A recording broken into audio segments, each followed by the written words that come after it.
po sa inyong lahat. Today po ay itetest naman natin ang Sinopoly 90 amp hour battery.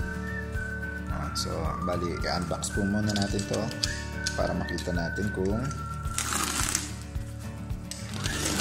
may bloated ba sa binigay sa atin. Kasi usually ang review bloated daw yung mga natatanggap nilang ganitong battery. Pag bloated kasi, ibig sabihin yan, hindi na 100% yung performance ng battery. Pwedeng bawas na yung capacity or mababa na yung discharge rate. So, tingnan po natin kung may bloated sa binigay sa atin.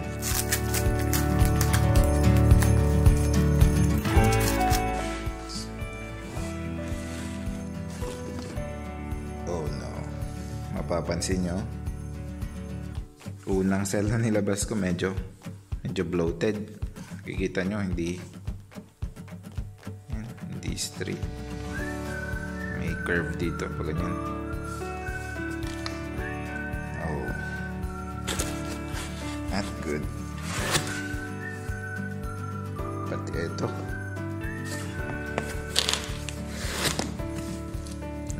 lahat sila.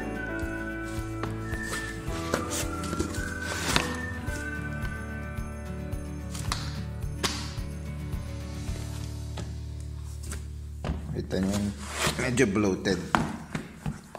Kita nyo, pag pinagtabi nyo, malaki ang space sa gitna. Ayan o.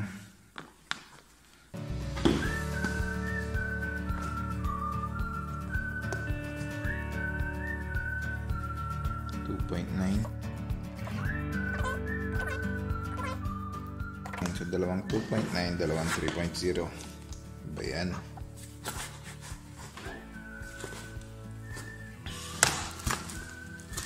So, initial impression, hindi maganda. Kasi, malas naman. Yan yung bloated.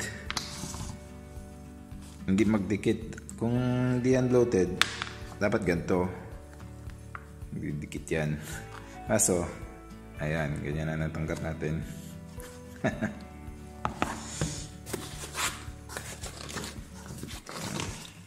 So, ang kasama niya, bus bars. Cute naman ng mga bus bars ito, ang liliit.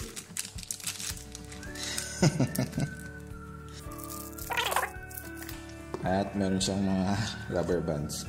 Para saan ba itong rubber bands? Kung alam nyo, comment nyo lang. Sabihin nyo sa comment below kung para saan ba rubber bands ito.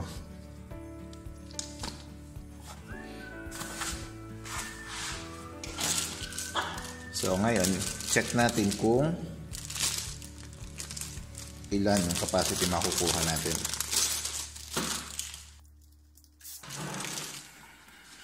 Gamitin ulit natin ang ating battery tester.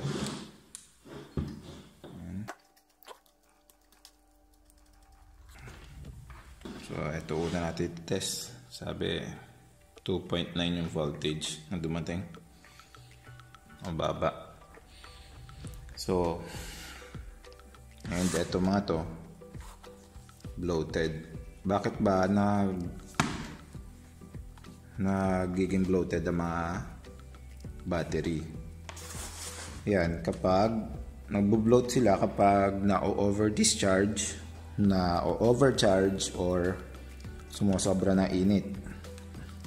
Ngayon, nasabi dito, ito ay mga old stock, brand new old stock. Di natin alam kung used to, pwedeng na over discharge or overcharge.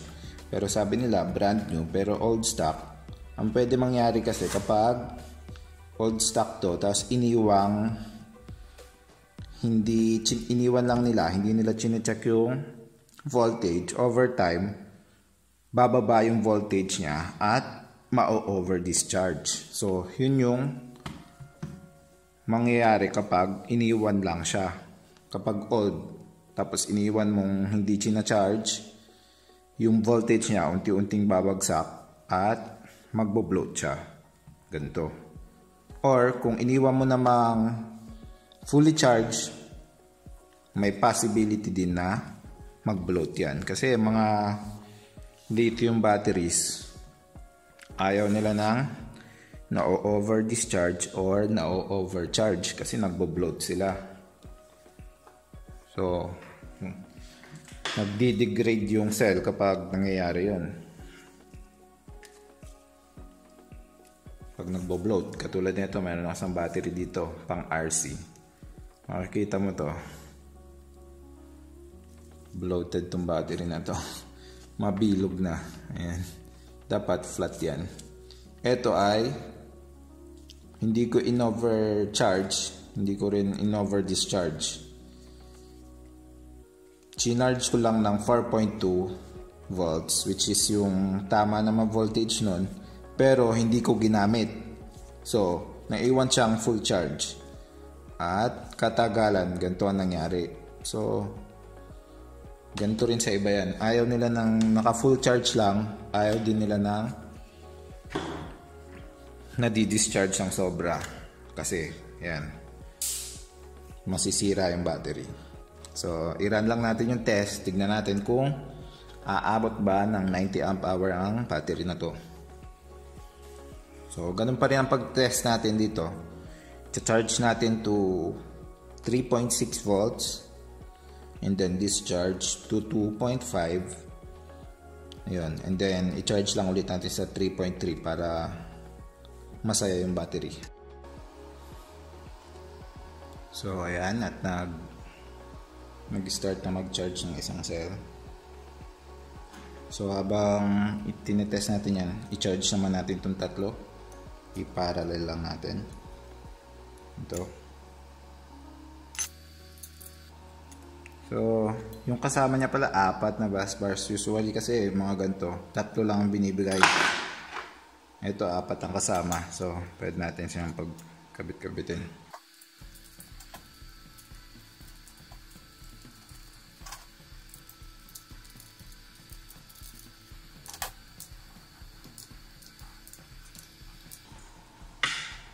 So, ang pang-charge ko ay itong bench power supply. Set lang natin sa 3.6.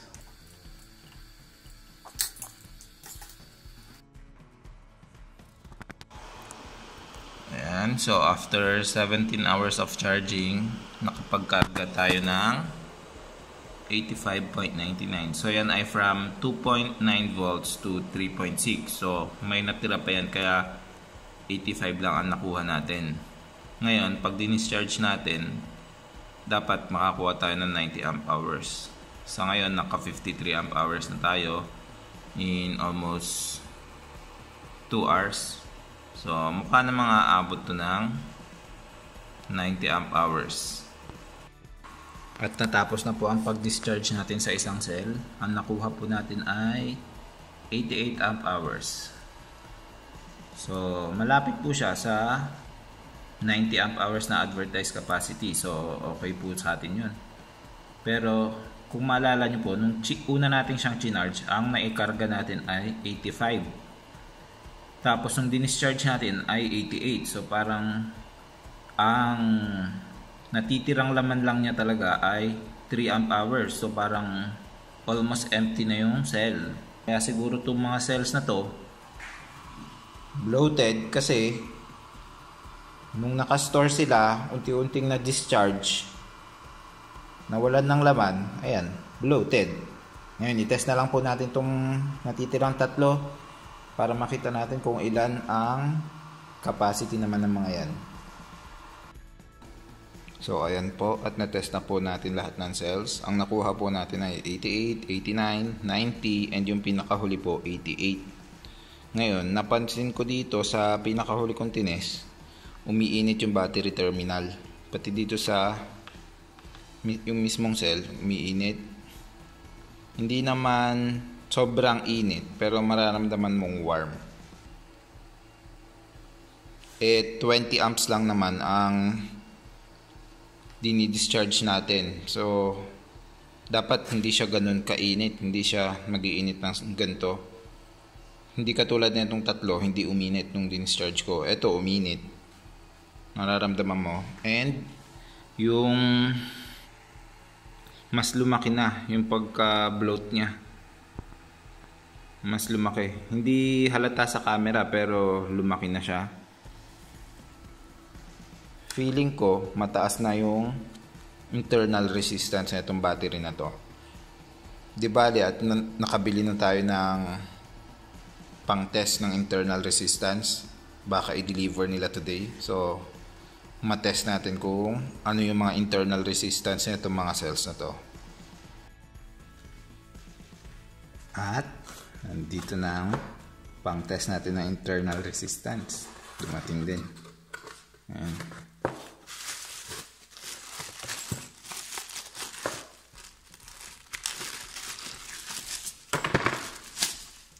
Manual.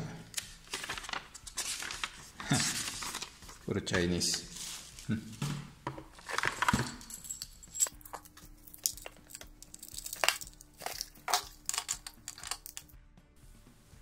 So, natest ko na itong tatlo.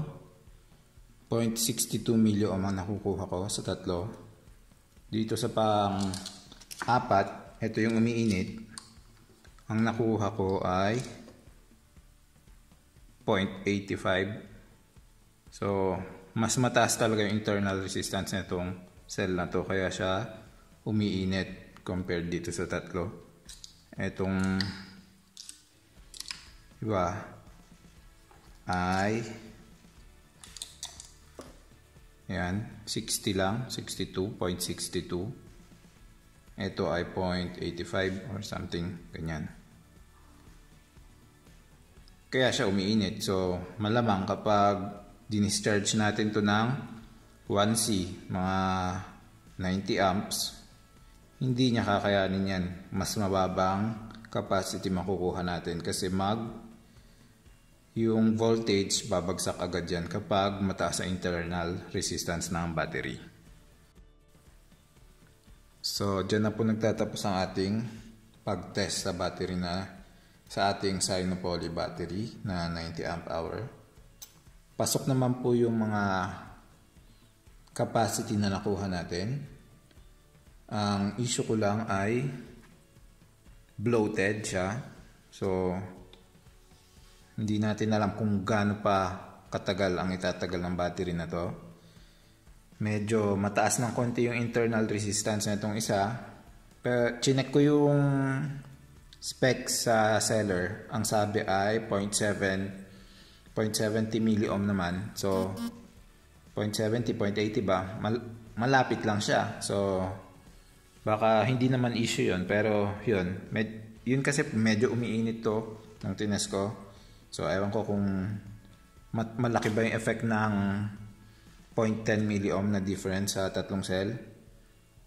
Pero overall, ay para sa akin, okay yung battery na to when it comes to its price. So, mura siya. Pasok naman yung advertised capacity. Yun lang, kailangan mo lang i-sure na ang makukuha mo ay hindi bloated para mas malaki ang chance na mapakinabangan mo ng mas matagal. So, yun. So, ito pala yung sabi kong cute na mga bus bars na kasama niya na maliit. Kung i-compare mo kasi siya sa isa pang bus bar. Ayan. Ito, singlapad nung terminal. Yung kasama ay mas manipis. Ayan. So, pwede naman na siguro to kung hindi ka taasan yung amps na kailangan mong hugutin sa battery. So, pwede na itong bus bar na ganito. Tapos, meron siyang kasamang rubber band. Siguro ito ay pag gusto mo silang i-compress or pagsamasamahin. Ang problema, kapag ginawa mo yon, pag pinagdikit mo na kasi sila, ganyan, yung bus bar mo hindi na akma yung butas. Kita mo dito, hindi na akma yung butas kapag pinagdikit.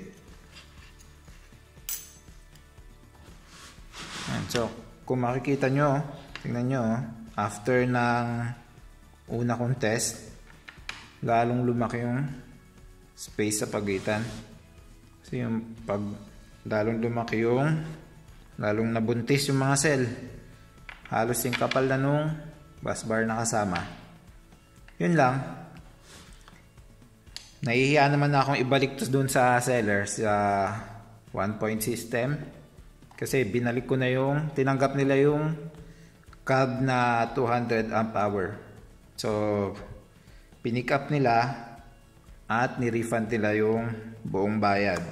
Tatanggapin ba nila to kapag pina-refund ko ulit? Yun lang kasi pasok yung capacity, yun lang. Bloated. Pagdating sa akin, bloated naman talaga.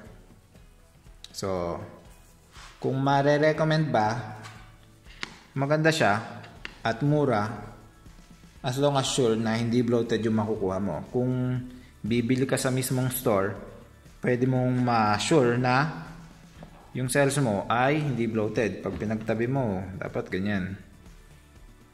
So, masusure mo yun kung sa store ka diretso bibili. Kapag online naman, wala kang way na malaman. Dahil dito, sinabi ko, i-check at wag i-check nila at i-make sure na hindi bloated ang ibigay. Pero, yun, gaya ng reviews, bloated siya. Bloated ang nakuha ko. Pero, tama pa rin ang capacity. Yun lang. So, yan. Sinopoly 90 amp hour. Okay naman as long as hindi bloated ang makukuha mo.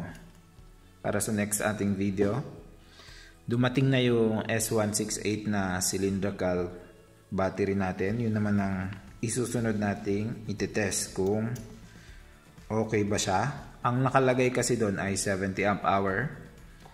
Pero may ibang seller na ng parehong battery, 60 amp hour lang ang ina-advertise nila. So titignan natin kung anong capacity ang makukuha natin doon sa battery na yon. See you again next time for our next video. Bye.